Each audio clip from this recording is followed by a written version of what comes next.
Shrivasari Gaur Bhaktavinda. Hare Krishna, Krishna Krishna, Hare Hare, Hare Rama, Rama Rama, Hare Hare. Om Namo Bhagavate Vasudevaya. Om Namo Bhagavate Vasudevaya.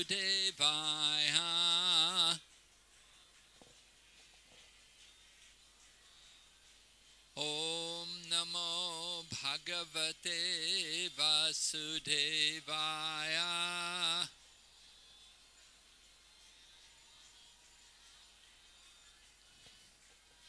So on this day, we want to speak something about the glories of Lord Shiva, Mahadev.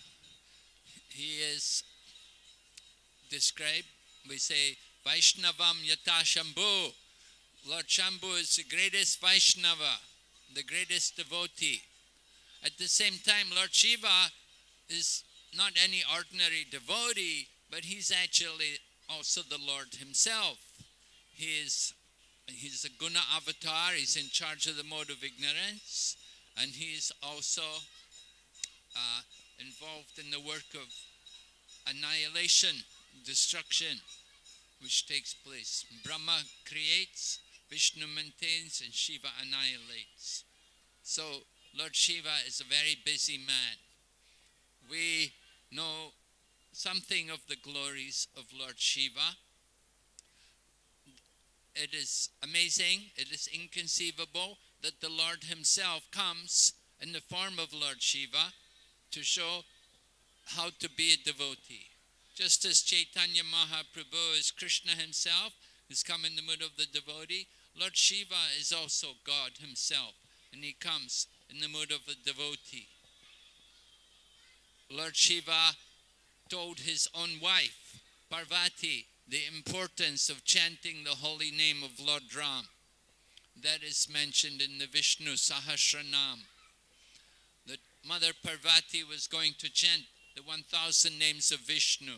But Lord Shiva told her rather that there's no need to chant all these names of Lord Vishnu. You just simply chant the name of Lord Ram. And that is as good as the 1,000 names of Vishnu. So this is the words of Lord Shiva himself. Lord Shiva also tells us the importance of worship of those things in relation to Vishnu. That he tells us that of all kinds of worship, the worship of Lord Vishnu is the highest. But even greater than the worship of Lord Vishnu is the worship of those things in relation to Vishnu. So on this day, Shivaratri, we're all taking advantage to come and worship Lord Shiva, because Lord Shiva is very much in relationship to the Supreme Lord. Of course, Lord Shiva is worshipped by different kinds of people. There are demons, like Ravana was a great devotee of Lord Shiva, and he took blessings from Lord Shiva. And then Vrikashura also was another demon who took blessings from Lord Shiva. But there are also great devotees of Lord Shiva. Just like in Srimad Bhagavatam, we can read about the Prachetas, and they met Lord Shiva, and they were given that song chanted by Lord Shiva to recite. And by their association with Lord Shiva, and by their recitation of that song sung by Lord Shiva, the Prachetas also became great devotees. In the times of Chaitanya Mahaprabhu, Sanatana Goswami was also another great devotee of Lord Shiva. And we can see Lord Shiva glorified very much in the Brihad Bhagavatamrita by Sanatana Goswami. So sometimes as devotees we are a little careful about worship of Shiva, because we know that often people worship Lord Shiva and they think that Shiva is the supreme God. And they think ultimately God is formless. I remember on one occasion when I was distributing literature in Europe one time, a young man came to me and he said, I know Krishna cannot be God. Krishna took birth. Lord Shiva is God. And then he went on to tell me, Lord Shiva is light. And so people have these different conceptions about God, who is the Supreme Lord. Of course, Lord Shiva does appear in the different material elements. We'll explain about that in a little while. But people also generally who worship Lord Shiva, they have also many material desires. They want to fulfill their material desires. And they know that Lord Shiva is asutosh. He can be easily pleased. So people like to come and take the blessings from Lord Shiva. However, we're reminded that while Lord Shiva is easily pleased, he can also be easily angered. And that can work against you. You may want to take blessings from Lord Shiva, but if we do it for the wrong purpose, then it can bring disaster on our own selves.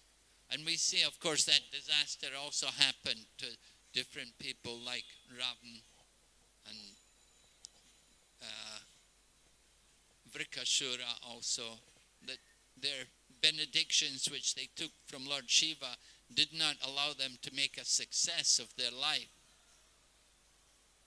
So Lord Shiva, one time in London, we went to a Hindu temple with Srila Prabhupada, and there was a big picture, one of Brahma, one of Vishnu, and one of Shiva.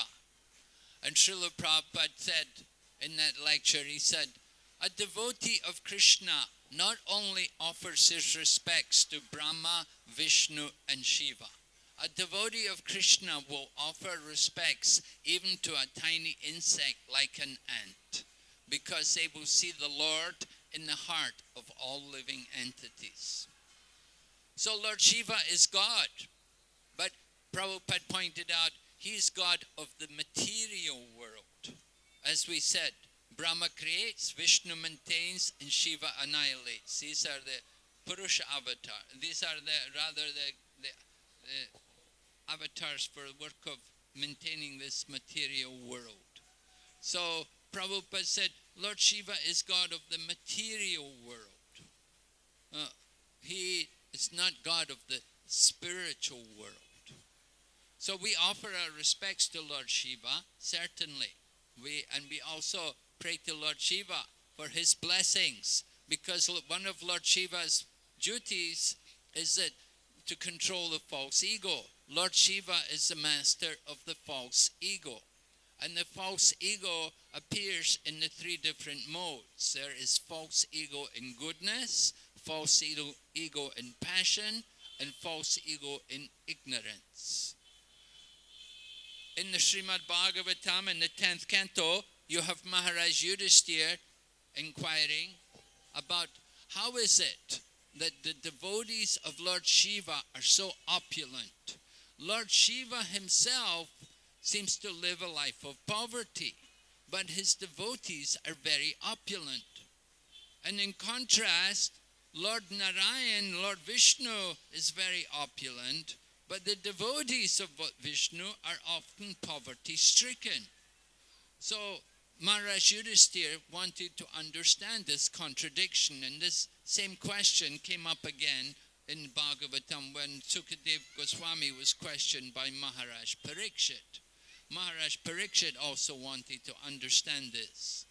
So it was explained that Lord Shiva is the master of the false ego.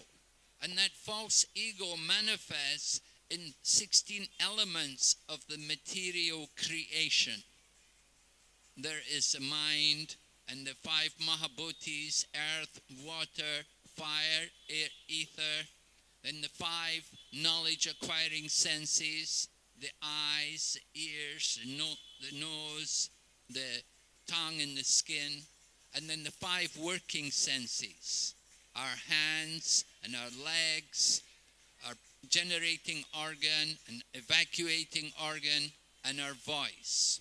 These are the 16 elements of the material creation. And Lord Shiva is responsible for the creation of these different elements. And when a devotee of Lord Shiva worships Lord Shiva through these different elements, then he is benedicted with the different opulences of these elements.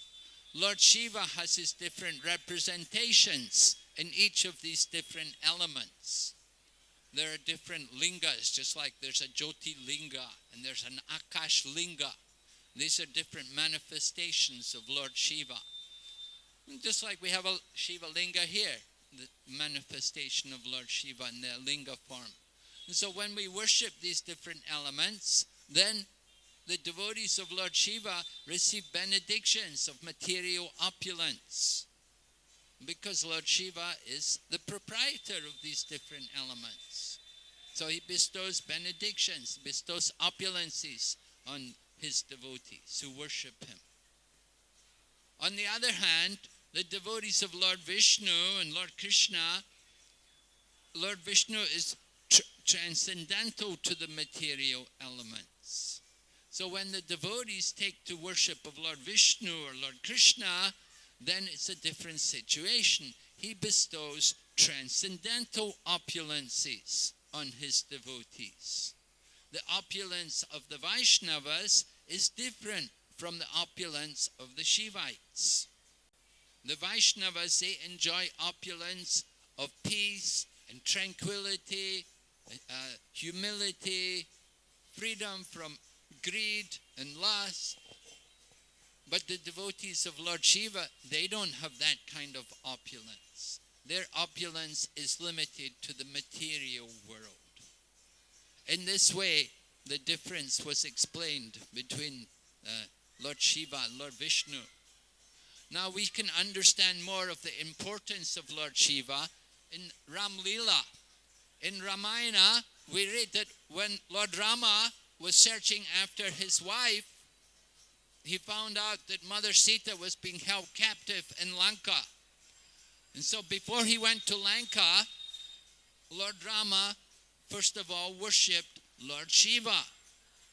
We see Lord Rama sitting at Rameshwaram there in the southern tip of India, and he was sitting looking across the Indian Ocean, and he sat there and he worshipped Lord Shiva. So people sometimes question that if Lord Rama's God, why does he worship Shiva? Shiva must be greater than Lord Rama. So there are two ways to explain this. One way is the way in which Srila Prabhupada answered. Srila Prabhupada said, Lord Shiva was telling Lord Rama that, Lord Rama was telling Lord Shiva that I'm going to kill your devotee. He wanted to inform him. Another reason why Lord Rama worshipped Lord Shiva was also to set the example that Lord Rama is Maryada avatar, that he wants to teach people by his example. Therefore, he wants to establish the principle for all common men that they should worship Lord Shiva. We see generally the temples of Lord Shiva are much more in number than the temples of Vishnu or the temples of Krishna. Just like here in Navadvip Dham, when we go around on parikrama, we often find different temples of Lord Shiva in different parts of the Dham. And so people are surprised, why is it there are so many temples of Lord Shiva? And the reason is, this was a benediction given to Shiva by Lord Krishna. That Lord Krishna wanted to see his devotee worshipped. Therefore, he gave the benediction that Lord Shiva would have more temples and more devotees than him. In the same way, Lord Rama was encouraging ordinary people in the worship of Lord Shiva. And this is why Lord Rama performed this worship of Shiva before going to Lanka. So the worship of Lord Shiva is something which we have to do as devotees before we start parikrama. That on the first day of the parikrama, we go to the Yoga Pith. And at the Yoga Pith, at the birthplace of Sri Chaitanya Mahaprabhu, there is Kshetrapal Shiva. Because one of Lord Shiva's important services which he has been given is to be the guardian of the holy Dham. And in order for us to enter into the holy Dham, we first of all must go to Kshetrapal Shiva and beg him, beg his blessings, take his permission that we can enter into that holy Dham. Without the blessings of Lord Shiva, then we will not be able to actually see the holy Dham. This is the procedure in performing parikrama. I think on the 27th, when we begin the parikrama, that's the first thing we do. Early in the morning, 6 o'clock in the morning, immediately after Mongol Arti, we all come down to the Yoga Pith, and there we take the blessings of Lord Shiva that we can enter into this Dham of Navadvip and see the Holy Land. Lord Shiva also performs an important service in the Kali Yuga, and that was coming in the form of Shankaracharya. As Shankaracharya, he came and preached the Mayavadi philosophy. Indeed, it is stated in the Puranas, Lord Shiva says, Mayavada asat shastram prachanam bodham uchate. Lord Shiva was telling his wife Parvati, he's saying that the Mayavada asat shastra, that the philosophy of Mayavada is a temporary philosophy. And he described it as prachanam bodham, covered Buddhism. So Lord Shiva was telling his wife that in the Kali Yuga, I will come in the form as a Brahmana, and I will preach the Mayavadi philosophy. And by preaching the Mayavadi philosophy, I will bewilder the minds of the atheistic people. This Mayavada philosophy, of course, in the form of Shankaracharya, he was able to drive Buddhism out of India. Before Shankaracharya appeared, India was full of Buddhism. Everywhere there were Buddhist monasteries, the worship of Buddha was going on. Even if you go to Mathura, if you happen to one day ever visit the museum in Mathura, you will see that in the museum of Mathura, it is full of Buddhas. Different Buddha idols are all there. And they're all left over from that period. Mathura used to be the capital of Buddhism. And even Jagannath, people were worshipping Jagannath, thinking these are forms of Buddha. So there was so much Buddhism spread all over India, and it was thanks to Shankaracharya that he was able to defeat Buddhism. Buddhism, of course, is a Gnostic philosophy. It's an atheistic philosophy. So Shankaracharya very cleverly defeated the Buddhists. The Buddhists were preaching that the absolute truth is zero, but Shankaracharya preached it's not zero, it's one. So only a little change, from nothing to one. The Buddhists were teaching that everything is void, nothing is real, but Shankaracharya taught that there's actually one. Everything is Brahman. Sarvam Kalvidam Brahma. Shankaracharya quoted that everything is Brahman. So Shankaracharya did this wonderful service on the order of the Lord.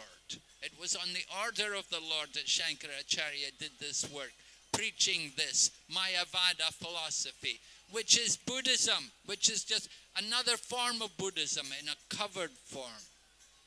So we are very much indebted to Lord Shiva. We are coming here today also to seek his blessing. The observance of Shivaratri, it is described that for a Vaishnava, it is not compulsory that they have to observe Shivaratri. Sometimes they may observe, sometimes they may not. But it's appropriate here, of course, because we have Shiva Linga and because Samantini Devi is here. So we're having a festival every year at this place. We remember, of course, Lord Shiva's wonderful pastimes like drinking the poison from the churning of the milk ocean. That was also another example of Lord Shiva's compassion. And because he drank that poison, then he became Nilachala, his throat became blue-colored. And because he drank that poison, therefore he was given that crescent moon symbol on his head, because that cools him down. Because having drunk poison, his body became very hot from the heat of the poison. So that crescent moon on his head cools down the body of Lord Shiva. And we also know that Lord Shiva's hair is kept wet, because on his head he caught Mother Ganges. Mother Ganges was requested by Maharaj Bhagirat to come to this earth planet. But Mother Ganga was concerned that the force of my water on the earth planet will be too great. It will upset the position of the earth in the universe. But Maharaj Bhagirat said, no, Lord Shiva will catch your waters in his hair, and it will come from the hair of Lord Shiva. So we always see that in the different pictorial representations of Lord Shiva. You can see the Ganga flowing onto his head, and the Ganges comes down from the lotus feet of Vishnu onto the head of Lord Shiva, and then flows down through Bharadvaja. So this is all just some of the work of Lord Shiva in his service to the Supreme Lord. Lord Shiva also has, of course, his own sampradaya. There is a Vishnu Swami Sampradaya. The head of that Vishnu Swami Sampradaya, original Adi Guru, is Lord Shiva himself.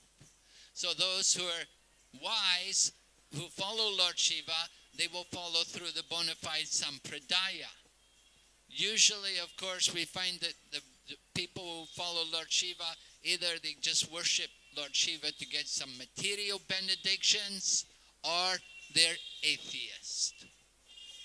During the fight between the followers of Lord Shiva and the followers of Daksha, there was cursing. The cursing put on each other's side.